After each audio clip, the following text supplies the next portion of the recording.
14-year-old male student is in police custody following a school shooting incident. Senior police officer calls licensed gun owners cowards. 14-year-old student killed by police, while 11 persons have been killed by the security forces this month alone. This is Undiluted News. Mikey Bones reporting. A senior officer attached to the St. Catherine North Police Division has issued an apology after labeling some licensed firearm holders as cowards during a St. Catherine Municipal Corporation meeting last Thursday. Deputy Superintendent of Police Paul Bernard made a comment in response to concern about a flare-up of deadly violence in Commodore, Banbury, and Treadways in St. Catherine. And this is what the Deputy Superintendent said. We cannot police from a distance. And some of the residents, they are cowards. If you go there to look for Miss Murphy, they'll see you and video you. But they see the criminals and say, I'm a G, that man. A lot of us are cowards. Even firearm holders inside here. Most of you are cowards.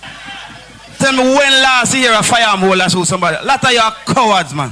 When I leave the fight to police alone. But the Jamaica Constabulary Force High Command has signaled its disapproval of the senior lawman's statement, distancing himself from DSP Bernard's remarks, in which he has also called for increased community policing. And during a recorded apology on Monday afternoon, DSP Bernard said his comments did not align with the JCF's ideologies. Others expressed the view that there was no need for an apology since they agreed with the lawman's initial comment.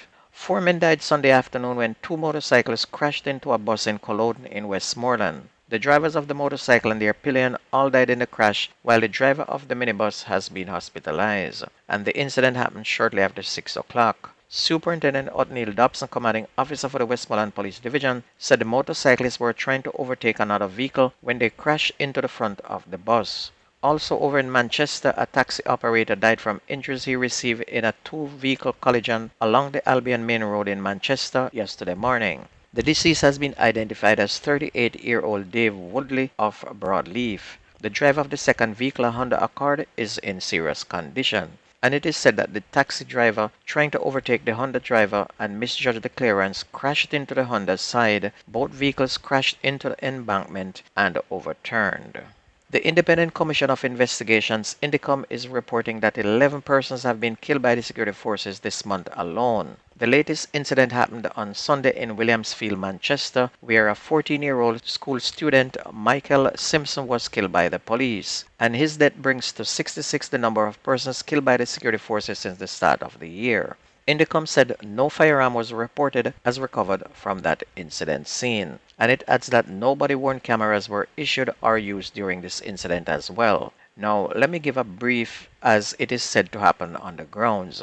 And it is said that a Toyota Mark X was seen making a U-turn and trying to avoid a police checkpoint in Kendal in Manchester. And it arose the suspicion of the police, who decided to give chase. During the chase, the vehicle lost control and slammed into a pickup traveling in the opposite direction. When the pursuit ended, 14-year-old Michael Simpson, a grade 8 student of Belfield High School in the parish, was found suffering from several bullet wounds, and he was taken to hospital where he was pronounced dead. 2 other persons, including his older brother Malik Simpson, was also injured, and he's been treated for a gunshot wound to his face sustained during the ordeal. Their sister Yannick Dixon raised concern about the police operations and called for a proper investigation to be done.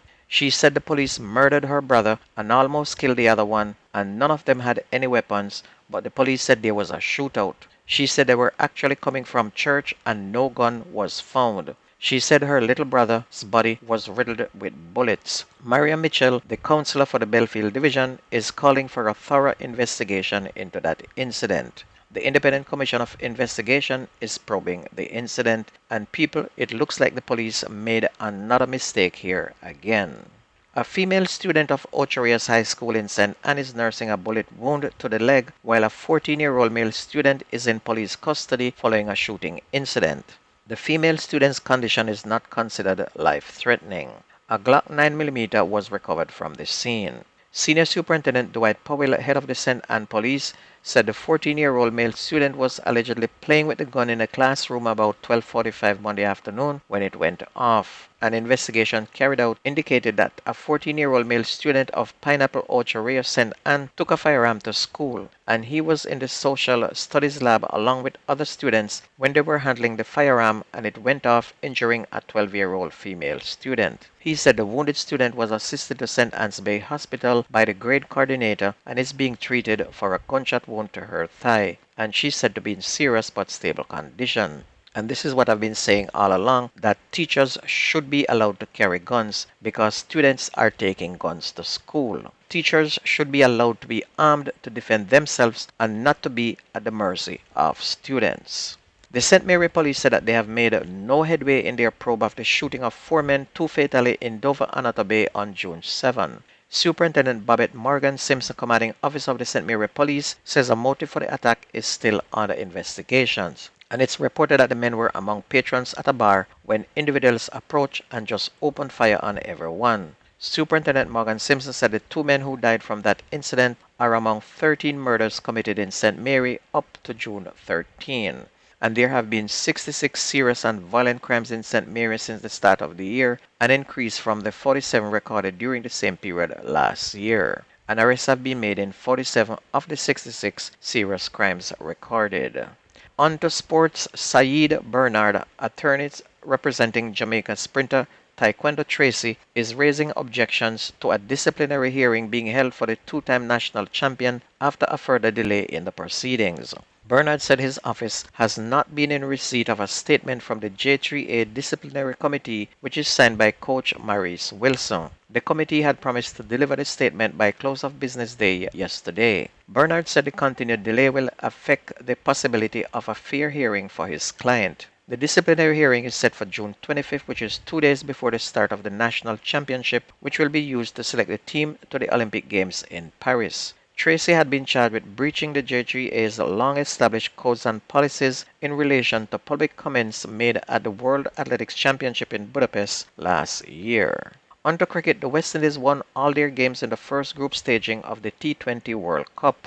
Yesterday, the West Indies beat Afghanistan by 104 runs to win their zone and now move into the top 8 playoff. First at bat, the Islanders made 208 for 5 in their 20 overs and cleaned up Afghanistan in 16.4 overs, bowling them out for 114.